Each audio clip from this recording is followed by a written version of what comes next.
Hi, I'm the Rap Critic, and this was a request by Leonidas701.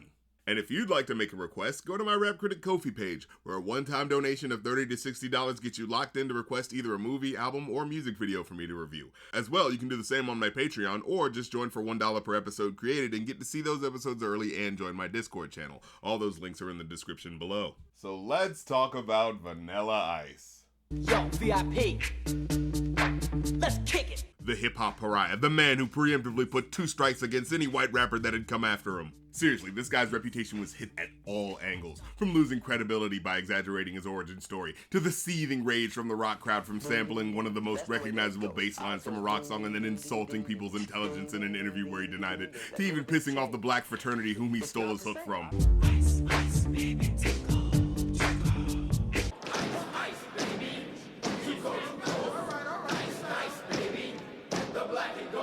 But even despite those blows to his credibility, it's fairly easy to see how the gangster rap aesthetic taking over hip-hop assisted in making him look even cheesier by comparison over the years.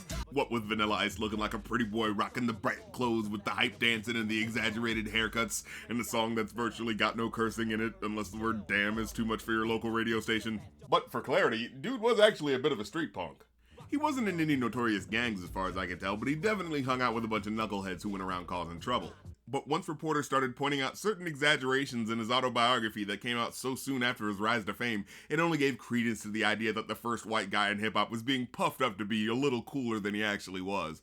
And the exposing of that veneer as even slightly false, in conjunction with his music, which already came off as lightweight hip-hop at best, it just spiraled into making him look more fraudulent to a general public who was already primed to hate on him for what felt like his previous disrespect of rock and black culture through the creation of his big hit song. But with all that necessary preamble out of the way, as a critic of music, I want to try to view the song as objectively as possible. So, minus the swirling media controversy that was his existence in the early 90s, my question is the song an enjoyable piece on its own? Well, let's get into it. Now, before the big hit, he used to pal around with his partner in rhyme, whose nickname was Chocolate, cause, get it? The vanilla and chocolate, you get it. Anyways, he was the one who helped him record the song, and also was the one who led him into black dance clubs, where he first wowed people with his steps.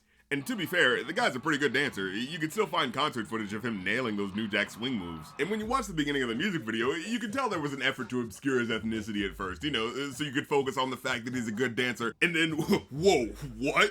A white guy dancing well? Well, you got me hooked. However, the song Ice Ice Baby isn't about him being a good dancer, no. It's about how Vanilla Ice is on some gangsta shit. Shade with the gauge and vanilla with the 9. Yeah, with how much of a joke novelty this song has become, it's odd to think this was supposed to be him showcasing how hardcore he is. Gunshots ranged out like a bell. I grabbed my 9, all I heard was shell falling. And I think it particularly caught me off guard because so many of the lyrics in the song are these light battle rap bars that are paired with this amateur wonky flow, and it just knocks the cool out of his step.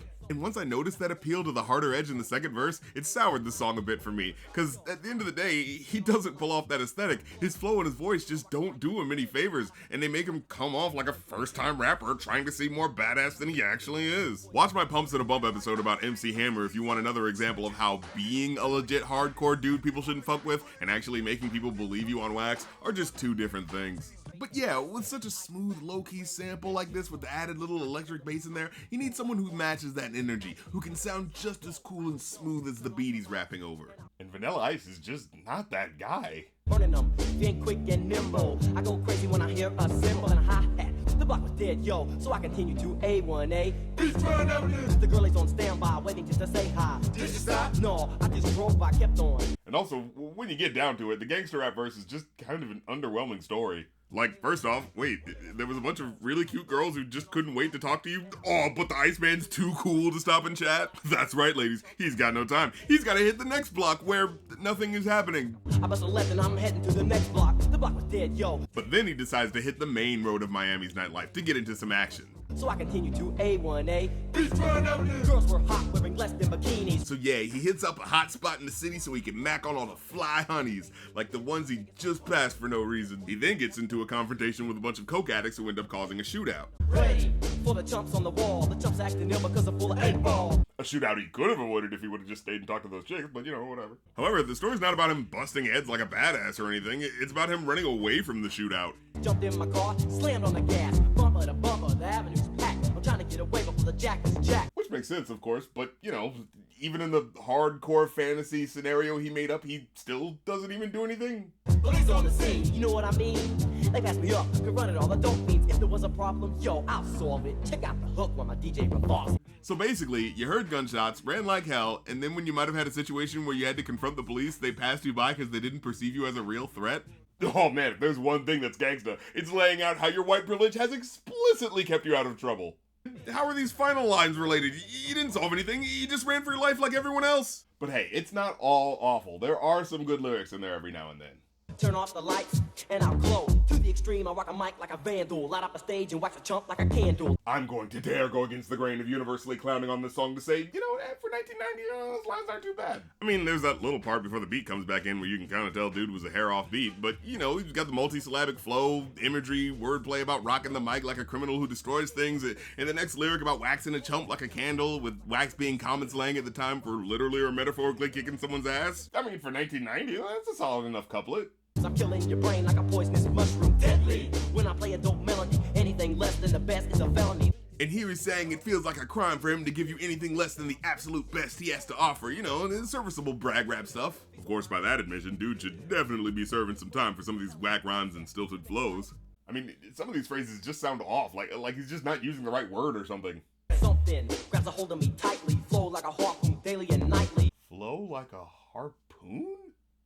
So the flow of a harpoon is apparently like his flow on the beat, so I guess it's awkwardly executed and it frequently misses its target. I mean, esoterically, there's like a general flow to the throw of a harpoon, but it's not daily and nightly, you just do it one time. Like, I've never heard the motion of a harpoon described as a flow before, unless it's like a discarded harpoon aimlessly flowing over the ocean's surface, but it's not particularly compelling imagery for the badass rapper he's trying to be. Yo, man, let's get out of here.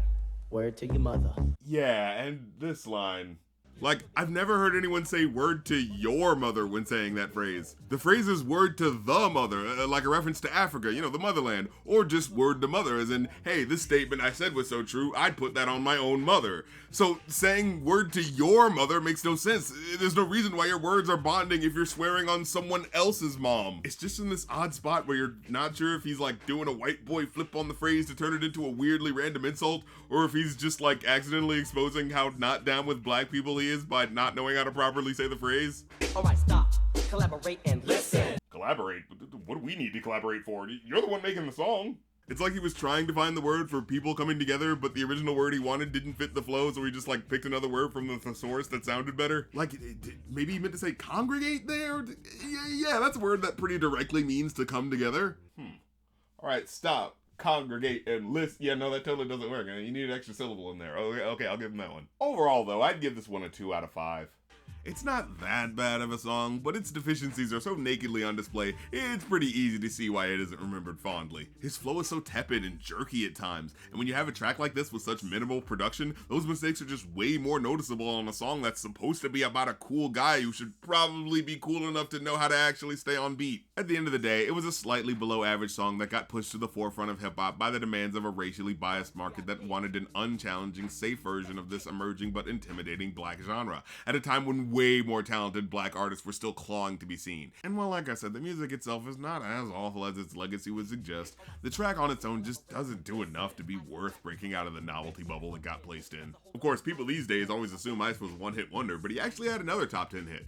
After Ice Ice Baby did really well, he re-released the A-side of that song, which was... Man, listening to this song really solidified just how much of a gimmick his whiteness was being played up as. Like, that's 2 classic rock samples you use to make songs specifically pointing out that you're white, dude. Like, come on. Also, on the first version of the song he made, Homeboy was talking a little reckless. The girl, they say they love me, and that is okay, and I can dance better than any kid or play. Fucking, excuse me, did the Iceman really just come for Kid and Play just now? Son, those guys dance and rap better than you, and they made a better movie than you did. Making this bullshit out my face. Well, anyways, that's the episode. Leave a like if you like because it helps, comment if you have something to say because it helps even more, and hit the subscribe button and the bell because it helps the most. And if you want to get my merch, follow me on social media, listen to my podcast, or support the show, all the links are in the link tree below. So check all that fun stuff out, and I'll catch you next time. Peace.